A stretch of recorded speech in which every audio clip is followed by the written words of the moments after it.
one of the funniest episodes of all time is in Rocky 3, if you're familiar with the Rocky movies, where Hulk Hogan is fighting Rocky Balboa. And Rocky Balboa, it's supposed to be a charity event. Rocky Balboa comes into the ring, he's got his gloves on, and, Hulk Hogan is a wrestler. So, and Hulk Hogan is serious, but Rocky Balboa thinks this is just a charity event. We're going to have some fun, look cute for the kids and the audience and such. So he's kind of he's telling Hulk Hogan how it's going to go. And man, Hulk Hogan picks that dude up, starts slamming him on the ground, elbowing him, leg drop, throws him out of the ring. And then something changes. Rocky Balboa's furious, dude. He's like, man, you got to get these gloves off me, man. They get his gloves off. He goes back in the room. He starts fighting Hulk Hogan with just the tape on his hands. And it's a great scene if you're into that stuff, man. But I always think sometimes that's why truth is so hard. The truth of one of my big tenets in Six Man is submission to truth. And it's not just about being honest and telling the truth, although that's vitally important, but it's living from a true place of identity. And, I think one of the biggest intimidators of being a truthful person and submitting the truth is simply that we feel like Rocky Balboa fighting Hulk Hogan, or we might feel like a boxer fighting a UFC guy like John, I think, what's his name, John Jones, or Cain Velasquez. Those guys can use martial arts. They don't have on, their gloves aren't as big as boxers' gloves. They can kick, they can put you to sleep. They got submission holds to make you tap out. A boxer wouldn't stand a chance fighting a guy like that with his gloves on. And people feel like that in this world. They're like, man, well, I'm honest, that guy's cheating. I'm competing. I have a business, or I have a team, and my team's fighting against this team, and that team's cheating. And I know how that feels. I know how it feels to get jumped by some guys bigger than you, older than you, to feel like you're at a disadvantage. Tell you a quick story. When I was about 12 years old, I had some brand new Nikes. And I used to go to my mom's summer job. She used to work out at Fort MacArthur, where they used to train bus drivers and stuff during the summer.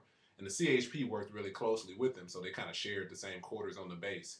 And during the day, I just would hang out. I'd go wherever I wanted, take my skateboard and go up and down the hills. And one day, long story short, I went to the beach by myself, and I went into this shower area like you do at the beach to get my to rinse the sand off. And these two guys were in there, and they saw me walk in, and then they jacked me. You know what I mean? They didn't beat me up because I didn't put up a fight. You know what I mean? They asked for my money. I was like, man, I got $1.50. You can have it. They took my shoes. They took my money, and they left me with my skateboard. Don't know why. And they were on some kind of a trip with a group home. Needless to say, they bullied me, man. And I remember that episode. I went back to the base, and I remember some people laughed at me. There was one cop in particular who looked at me. He was like, "Man, where are your shoes at? And where is where'd you just come from?" And I was like, "Man, these two guys just took my money. They took my shoes and they jacked me." And so another cop was furious. He said, "Man, Norman, let's get in the car right now." I'm like, "Where are we going?" I get in the car, and we go back to the beach, and the dudes are still there. So he's like, point them out. Where are they? I was like, "Man, there they go, right there. They're over there." Man, he jumped out the ride, pulled his gun out, told them dudes, "Get on the ground, get on the ground." And then he cuffed him, and he made this huge scene. He was like, "You guys took your shoes?" And them dudes was hurrying up, taking my shoes off, gave me my money back. They might have gave me more money than I gave them. But, it was it's kind of one of those all is well that ends well type of situations, and it was great. And, but, it doesn't always work out like that. And I know that being honest as a kind of a component of your character, man, I challenge people. It's difficult. It's difficult in my life. It's difficult in the lives of my players that I coach. But it is a movement. It's the kind of thing that if you submit to the truth in your life, and you know where you are, and you're not afraid of that confrontation, of understanding that, hey, I'm limited here. Um, I have this issue in my life that's keeping me from greatness. I have a problem. I tend to blame other people. I'm a liar, whatever the case is. And also admitting the good things. I'm inspirational. I'm able to finish projects on time.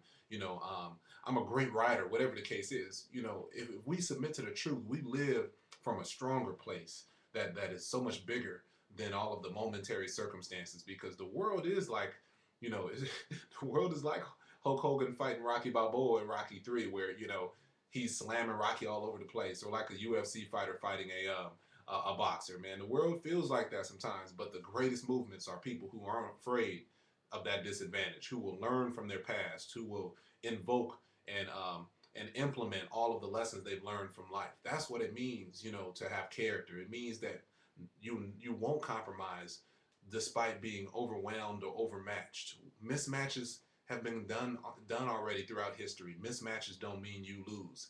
Mismatches might mean you lose today. I can remember running out of a garage when these dudes that I thought were my friends were trying to jump me into a gang, and I decided, man, I don't want to be in a gang. I don't want to be known as a gang member. I don't want to be a Crip. Yeah, I don't want to be a Blood. I don't want to be a gang member. And I ran out of that garage, and I swear to this day, I think it saved my life. So submitting to the truth is a great concept, but more importantly than that, it is a great life virtue. And it's something I espouse on sixman.com. I try to encourage and operate from that place. And I hope you're operating from that place this week. Don't be afraid. You're going to be overmatched. There's going to be some guy who's got bare knuckles and you're going to have on gloves. But fight anyway and start the movement. All right? So fight for your family. Fight for who you are. Fight for your identity. Most importantly, be inspired by the great God who created you. I'm out. Sixman.com.